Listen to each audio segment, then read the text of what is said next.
ఒక చిన్న పారిశ్రామికవేత్త ముంబైలో నివసిస్తూ ఉండేవాడు. అతను తన వ్యాపార లావాదేవీలలో బాగా నష్టపోయి కోలుకోలేని స్థితిలో ఉన్నాడు. తనకు చావే శరణ్యమని భావించి చనిపోవాలనుకున్నాడు. అతను చివరగా పార్క్లో కూర్చొని భగవంతుణ్ణి ప్రార్థిస్తున్నాడు. ఇంతలో అతను కూర్చున్న బెంచీ మీదకు ఒక ముసలి వ్యక్తి వచ్చి కూర్చొని, "ఏమి నాయనా, బాగా సమస్యల్లో ఉన్నట్టున్నావు" అని అడిగాడు. అప్పుడు ఆ వ్యాపారి తన బాధనంతా చెప్పుకున్నాడు. అప్పుడు ఆ ముసలి వ్యక్తి, "నాయనా, నీ బాధలు తీరాలంటే ఎంత అవసరమవుతుంది" అని విచారించి 50,00,000 రూపాయలకు చెక్ రాసి ఇచ్చి, "వచ్చే సంవత్సరం తిరిగి ఇదే రోజున నాకు తిరిగి ఇవ్వు" అని చెప్పి వెళ్ళిపోయాడు. మన వ్యాపారి ఆ చెక్కు చూసి దానిలో రతన్ టాటా అని ఉండడం చూసి ఆశ్చర్యపోయాడు. దేవుడు తనకు మరో అవకాశం ఇచ్చాడని దేవుడికి కృతజ్ఞతలు చెప్పుకుని తిరిగి ఇంటికి వస్తాడు. అతనికి ఆ చెక్ వాడకుండానే పని ఎలా పూర్తి చేయాలి అని ప్లాన్ చేద్దామనుకొని కొన్ని ప్రణాళికలు వేసుకున్నాడు.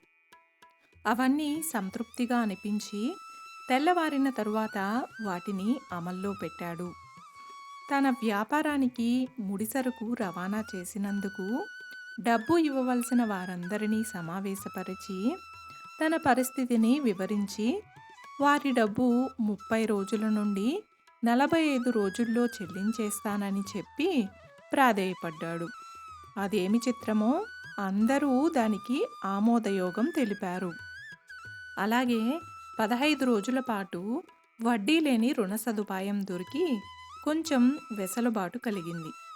ఈ డబ్బుతో రీటైల్లో తక్కువ ధరకు సరుకులు కొని హోల్సేల్లో ఎక్కువ ధరకు అమ్మేవాడు. దీని వలన వ్యయం తగ్గి లాభాల బాట పట్టాడు. ఈ విధంగా సంవత్సరం గడిచేసరికి అతని డబ్బు సమస్యలన్నీ తీరిపోయాయి. తిరిగి తన అప్పు చెల్లించే స్థాయికి చేరుకుంటాడు. తనిచ్చిన మాట తీర్చుకోవడానికి ఆ సంవత్సరం అదే సమయానికి ముసలి వ్యక్తిని కలవడానికి పార్కుకి వెళ్ళాడు. అతన్ని ఆత్రంగా కలిసి తను ఇచ్చిన చెక్ తనకే ఇచ్చేసి తనకు కృతజ్ఞతలు చెప్దామని అనుకుంటాడు. ఆ పార్కుకి వెళ్ళగానే ఆ ముసలి వ్యక్తి కనిపిస్తాడు. కృతజ్ఞతలు చెప్దామని వెళ్ళేసరికి ఇంతలో ఒక హాస్పిటల్ నర్సు అక్కడికి వచ్చి, "ఏమండి, ఈ ముసలి వ్యక్తి ఒక పిచ్చివాడు. తనని తాను రతన్ టాటా అనుకుంటాడు.